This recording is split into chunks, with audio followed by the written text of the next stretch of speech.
आज আমি বানাবো চিকেন এগ চাউমিন। আপনারা ভাবতেই পারেন তো চিকেন এগ চাউমিন বানাবো তো এগটাই আছে, চিকেনটা কোথায়? তো চিকেনটা পরে আসছে। আমি আপাতত ভেজিস আর এগটাই দেখালাম, আর চাউমিন তো আছে অবশ্যই। তো আজ আমি এই রেসিপিটা বানাচ্ছি একটা সম্পূর্ণ অন্য কারণে, একটা স্পেশাল কারণ আছে। আজ আমি বানাচ্ছি এটা টিচার্স ডে উপলক্ষে।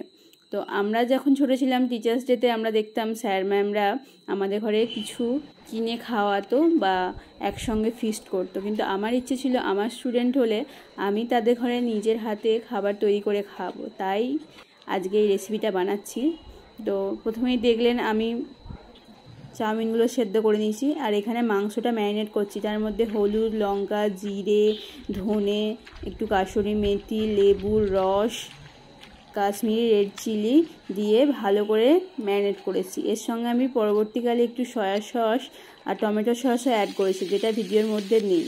তো এরপরে আমি ভেজিসগুলো ভেজে নেব। তার জন্য প্রথমে আমি বাঁধাকপিটা ভাজবো, তারপরে আছে বিট, ক্যাপসিকাম আর ডিম, যেটা আমি পরবর্তীতে ভাজবো। আর এদিকে আমি ডিমগুলো ফাটিয়ে নিচ্ছি, কারণ ডিমটাও তো দেওয়া হবে। তো ডিমের মধ্যে আমি গোলমরিচ, লঙ্কা, প্রয়োজন মতো নুন দিয়ে ভালো করে ফাটিয়ে রেখে দিয়েছি।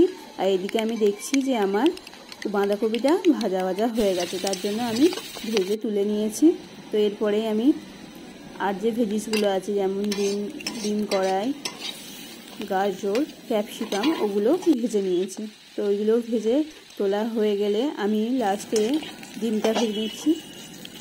ডিমটা একটু ধৈর্য সহকারে ভাজতে হবে, যেহেতু অনেকটা ডিম তো, সেহেতু একটু ধৈর্য সহকারে ভেজে ভালো করে নেড়ে ছেড়ে তুলে নিতে হবে। তো প্রথমে আমার মনে হয়েছিল যে এই ডিমে হয়ে যাবে, তো তারপর দেখলাম যে ডিম কম পড়বে, সেজন্য আমি আরও লাস্টে দুটো অ্যাড করেছিলাম ডিম। তারপরে এখানে পেঁয়াজ আর কাঁচা লঙ্কা আমি আলাদা করে ভেজে সব তুলে রেখে দিচ্ছি, এগুলো আমি পরে অ্যাড করব।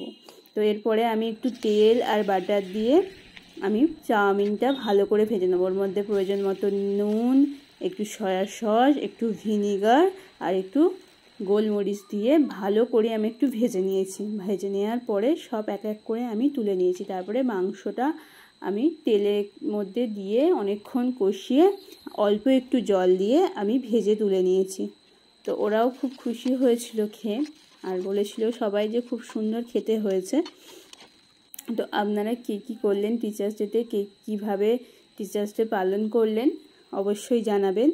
আর এরকম নতুন নতুন ভিডিও দেখার জন্য চ্যানেলটা অবশ্যই ফলো করবেন, সাবস্ক্রাইব করবেন, পাশে থাকবেন। তো চলুন আজকের ভিডিওটা এই পর্যন্তই। আশা করি সবাই ভালো থাকবেন, সুস্থ থাকবেন। তো পরবর্তীতে আমি এক এক করে সব প্যাক করে ওদের হাতে দিয়ে দিয়েছি, আপনারা দেখতেই পাবেন আমি কিভাবে প্যাক করেছি।